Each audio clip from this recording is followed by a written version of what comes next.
Bonjour et bienvenue sur ce nouvel épisode du podcast 3 minutes pour entreprendre. Je m'appelle Émilie Attard, je suis formatrice consultante en création d'entreprise et j'ai fondé la communauté des entrepreneurs.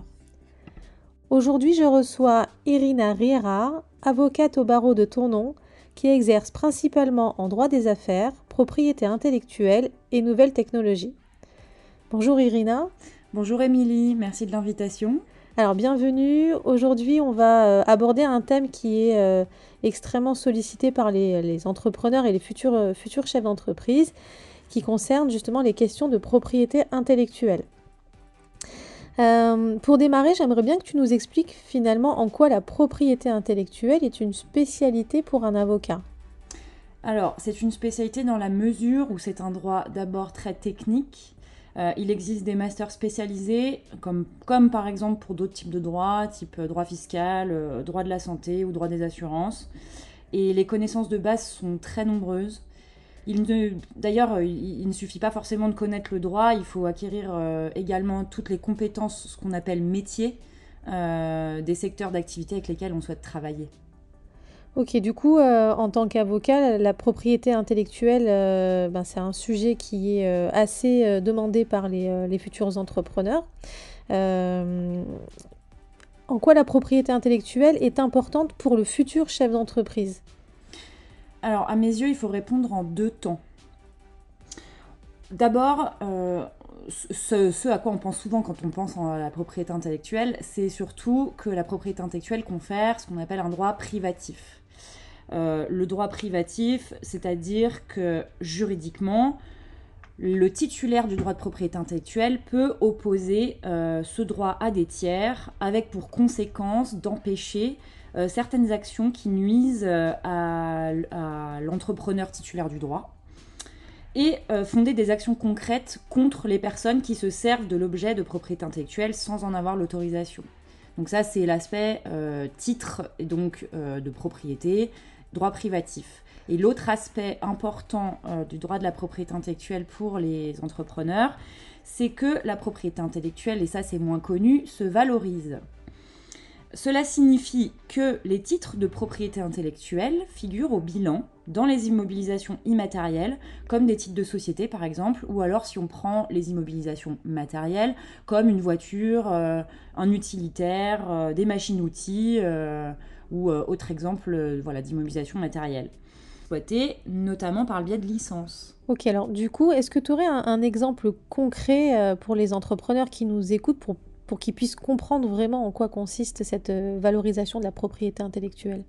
Alors, on ne va pas rentrer dans la dimension comptable parce qu'on sera encore là demain matin. C'est ça. Et surtout, c'est pas mon métier. Mais par exemple, je cite souvent l'exemple d'une entreprise type qui, on va dire, qui fonde une grosse partie de ses actifs sur le droit de la propriété intellectuelle, c'est les entreprises pharmaceutiques. Évidemment, ils ont beaucoup de marques, beaucoup de brevets, et on va dire que pour eux, pour ces entreprises, pour elles, pardon, c'est plutôt... on va dire que voilà, vraiment les titres de propriété intellectuelle constituent une énorme valeur au bilan. On peut aussi penser à un autre exemple qui sont les entreprises qui œuvrant dans le textile ou les entreprises du luxe pour lesquelles les marques, et là c'est un autre titre dont on parlera peut-être plus tard, les dessins et modèles constituent une énorme valeur et une grosse partie des actifs et donc de la valorisation des entreprises. C'est-à-dire que d'un point de vue vénal, la propriété intellectuelle dans la valorisation de l'entreprise sur le marché représente une grosse partie. Ok, merci Irina. Là, je crois que c'est vraiment plus concret pour nous, les entrepreneurs, de ce que peut représenter cette valorisation de la propriété intellectuelle. Dans le cadre de ton activité, parce que moi, voilà, mon activité consiste à accompagner les entrepreneurs, et ces mêmes entrepreneurs, qui sont-ils quand ils viennent vers toi ? C'est quel type d'entreprise qui viennent justement vers toi pour te demander des conseils ? Alors, on a un peu de tout. Ouais. Alors, c'est souvent dans la tête des gens, la propriété intellectuelle, ça va toucher que les artistes picturaux, les auteurs littéraires, voilà. Sauf qu'en fait, pas du tout. Donc moi, je vais avoir des créateurs textiles, voilà, qui vont designer des objets voilà, destinés à la mode, à l'industrie de la mode. Je vais avoir des musiciens, je vais avoir des auteurs, et voire même des entreprises dans la tech, Ouais. ou même des artisans ou des entrepreneurs qui veulent simplement déposer leur marque. Ok. Voilà. Et ces entrepreneurs, quand ils viennent te voir, te demander des conseils, quelles sont les questions qu'ils te posent généralement? Ça va aller de la question sur l'opportunité de telle ou telle protection, tel ou tel dépôt de titre, sur les droits que les titres confèrent, sur la légalité de tel ou tel projet au regard du droit de la propriété intellectuelle. Par exemple, est-ce que je peux... là, j'ai vu qu'un concurrent faisait telle chose, moi j'aimerais faire quelque chose qui ressemble un petit peu. Est-ce que je peux le faire? Est-ce que c'est risqué? Voilà, des questions comme ça. Ou alors même, en cas de pot cassé déjà, Ouais. sur le moyen de régulariser des situations. Voilà, par exemple, j'ai lancé quelque chose, une entreprise qui semblerait emprunter des éléments de manière un petit peu trop voyante Ouais. à un concurrent, et il faut maintenant régulariser, ou l'inverse. Hein. Ou l'inverse. Voilà. Ouais, du coup, on comprend ici tout l'intérêt de venir bien en amont, hein, du projet.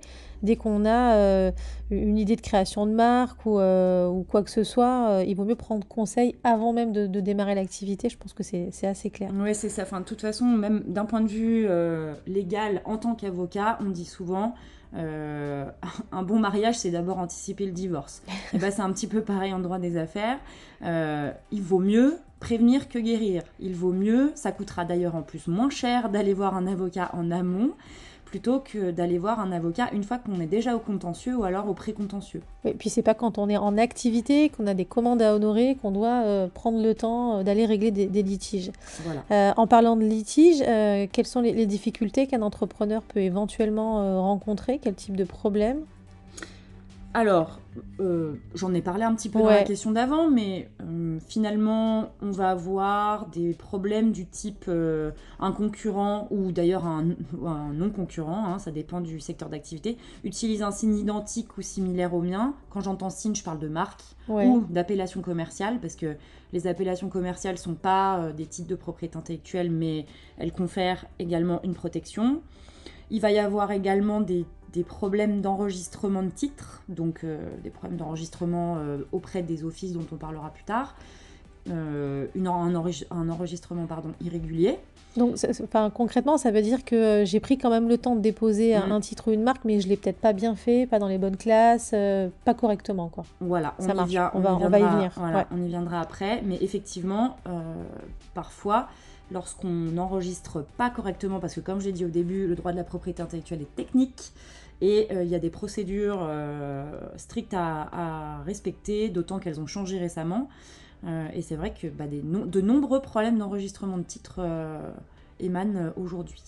Et après, en autre type de difficultés, ou alors voilà, on va dire problématique qu'un entrepreneur peut me soumettre, ça va être la nécessité de devoir obtenir une licence, parce que justement, il aimerait faire quelque chose, lancer une activité qui va reposer sur des droits qui sont déjà détenus par quelqu'un, et donc dans ce cadre-là, il faut qu'il obtienne une licence. Et enfin, une autre problématique, ça va être par exemple de rédiger des contrats de cession.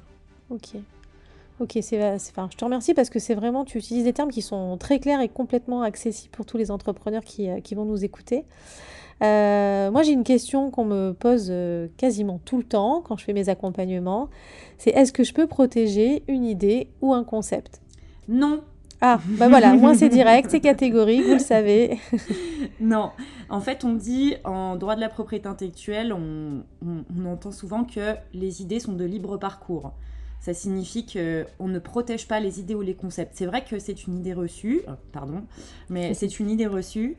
On entend souvent, ouais, je vais protéger cette idée, je vais protéger ce concept, je tiens un truc là, c'est super. Mais non, en fait, parce que le droit de la propriété intellectuelle ne protège que les créations matérialisées sur un support, ou alors de manière tangible. Ok. Justement, là, s'il me vient une idée de génie, comment je peux savoir si mon idée est légitime ou quelle est la frontière entre l'inspiration, la copie, si je suis face à quelque chose qui existe peut-être déjà? Hmm. C'est une épineuse question. Il y a des pages et des pages de Ouais, doctrine j'imagine. là-dessus. En fait, en droit, l'inspiration n'est pas interdite. Comme tu le sais, aujourd'hui, les créations sont nombreuses et très Hmm. largement diffusées, notamment par le biais d'Internet. Et donc, c'est vrai qu'il devient de plus en plus difficile de faire du jamais vu. Oui, bah Enfin, ça voilà. clairement, ouais. Voilà, donc il y a de l'inspiration finalement partout. L'inspiration devient problématique lorsqu'on retrouve des éléments caractéristiques de l'œuvre ou de l'objet emprunté de manière trop prégnante. Dans la seconde création, je veux dire. Dans ce cas-là, la contrefaçon peut être caractérisée et malheureusement, on ne peut pas définir la contrefaçon de manière universelle puisqu'en fait, la définition de contrefaçon diverge selon les titres de propriété intellectuelle ou industrielle. Et là, j'aimerais faire une petite précision. Spoiler alerte, le Ah, plagiat n'existe pas en droit. On parle de contrefaçon. Voilà, parce que j'entends souvent, oui, alors est-ce que là, c'est du plagiat? Non, ça n'existe pas. On parle de contrefaçon. ok, donc c'est un terme qui est beaucoup plus... on sent le côté juridique Oui. derrière, quoi. Ah Hein, bah oui. il y a quelque chose qui va tomber derrière, quoi. Voilà. Du coup, bah voilà, imaginons que je me suis réveillée avec une idée de génie, alors pas un concept, hein, puisque j'ai compris que je pouvais pas le déposer, Non, bravo. mais une idée de marque ou un design particulier, un brevet que j'aimerais déposer. Qu'est-ce que je peux faire pour vérifier que la marque, par exemple, n'a pas déjà été prise? Alors, on va faire ce qu'on appelle une recherche d'antériorité. Alors, la recherche d'antériorité, c'est un document, on va dire, plutôt normé, avec certaines étapes à respecter. En matière de marque, on va regarder s'il y a des potentielles antériorités par similitude, par identité. Enfin voilà, je vous passe justement la technique barbante du droit de la propriété intellectuelle. Enfin barbante, pour moi pas, mais voilà. Et en fait, à titre... on va dire que vous pouvez définir votre recherche d'antériorité vous-même, enfin l'effectuer vous-même, ou alors la confier à un professionnel. Alors évidemment, ça ne sera pas la même chose. Nous, comme je le disais, c'est quelque chose de normé. On va vous fournir un document très détaillé, on va étudier toutes les marques antérieures ou alors les dessins et modèles, hein, parce que les titres de propriété industrielle ou intellectuelle peuvent s'antérioriser entre eux. Donc c'est pour ça qu'il faut faire très attention lors de cette recherche d'antériorité.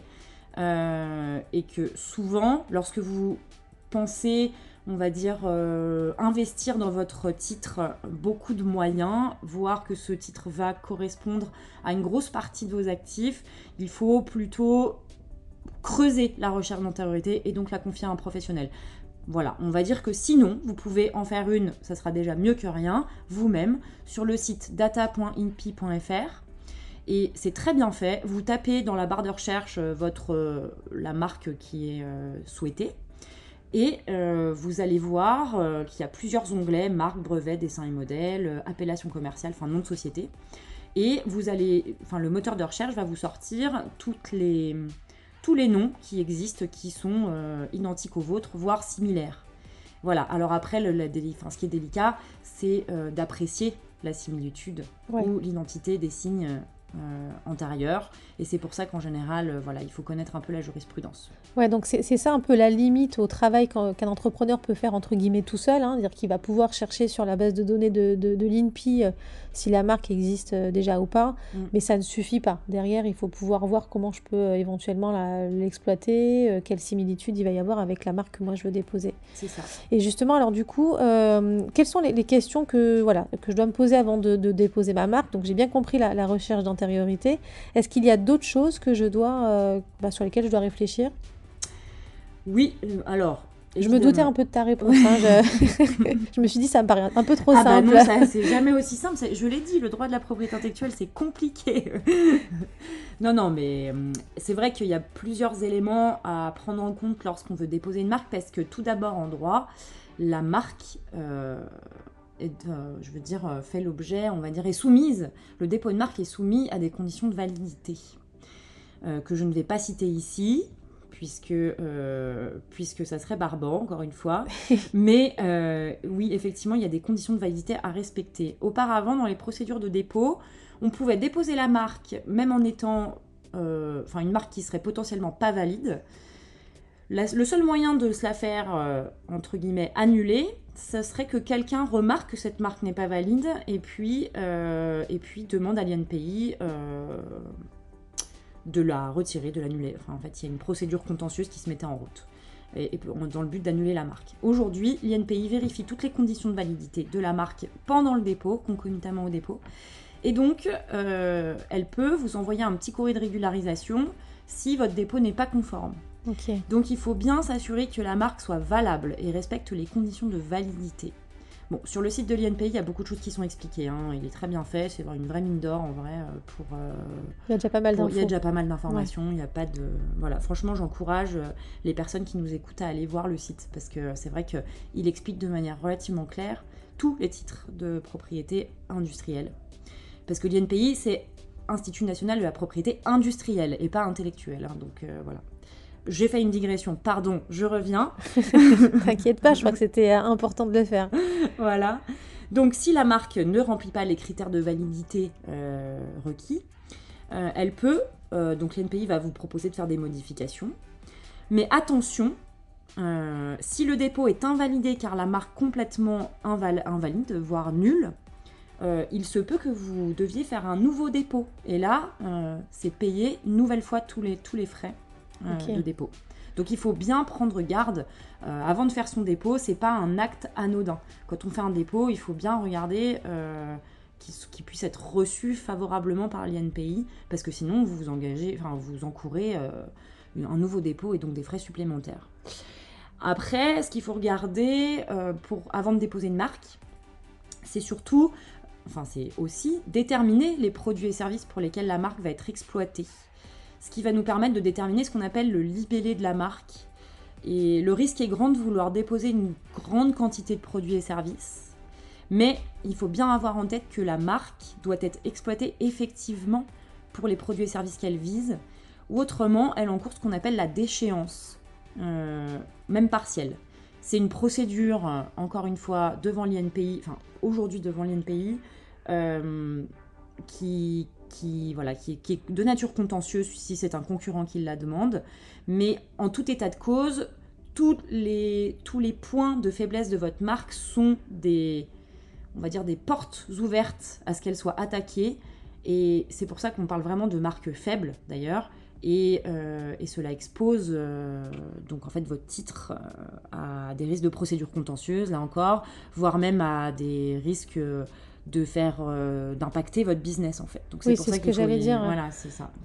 Concrètement, au-delà de la simple idée de déposer une marque, c'est vraiment toute l'activité qui est impactée si jamais il y a le moindre souci d'utilisation de cette marque-là, puisque en toute logique, vous avez déposé une marque, vous allez la commercialiser, vous allez faire toute votre stratégie de communication autour de ça. Voilà. Et si jamais à un moment donné, il y a un litige ou quoi que ce soit, c'est toute l'activité qu'il va falloir revoir et c'est assez coûteux. Exactement, c'est pour ça que c'est important d'évaluer vraiment ce qu'on appelle aussi la distinctivité de la marque avant de la déposer. Donc, est-ce que vraiment elle présente un caractère arbitraire par rapport aux produits ou aux services visés? Est-ce que vraiment aucun signe n'a été déposé aucun signe, là j'exagère, hein, mais vraiment est-ce que le signe permet de rendre distinctif votre entreprise, de rendre distinctif votre entreprise?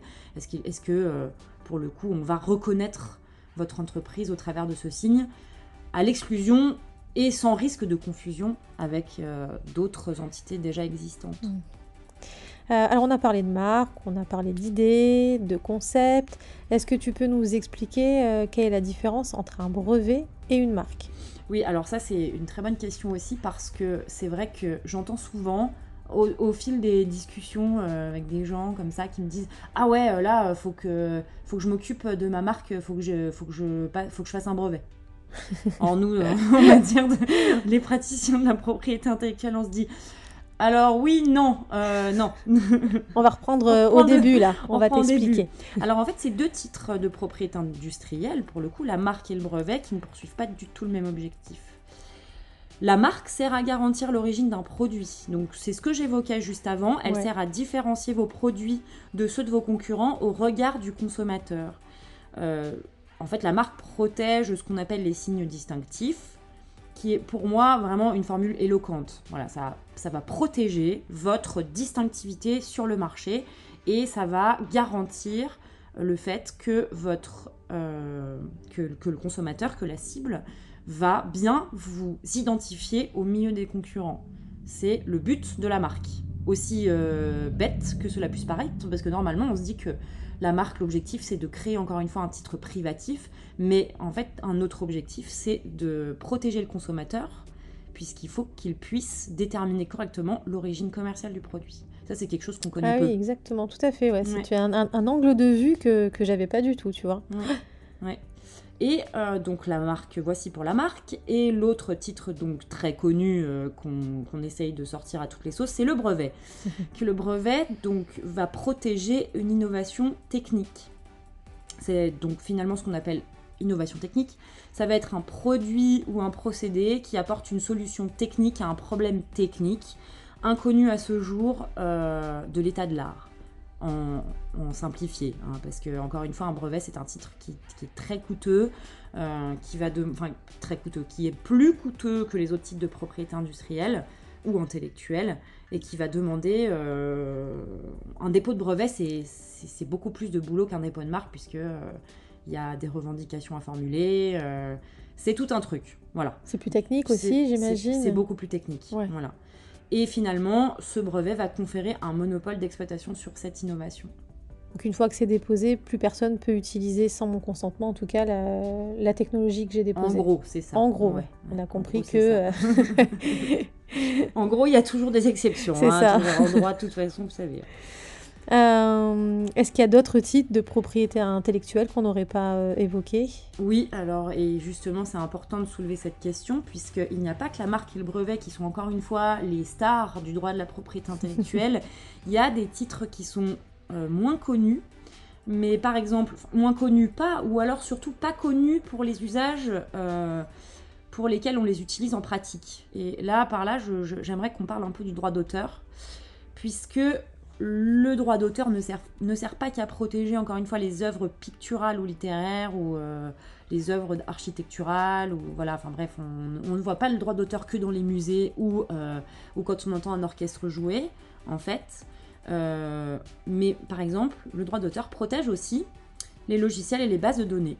Voilà, les logiciels et les bases de données qui sont quand même des éléments qui parsèment nos vies de manière extrêmement importante aujourd'hui. Ouais, tout à l'heure, on parlait, excuse-moi, de Oui. valorisation. Là, pour le coup, en base de données, je crois que c'est Voilà. ce qui est aujourd'hui une des choses les plus valorisées en entreprise. Voilà. Donc ça se protège. Donc ça, c'est protégé. Il y a un droit qui s'appelle le droit du producteur de base de données. Et c'est un dérivé Ok. du droit d'auteur.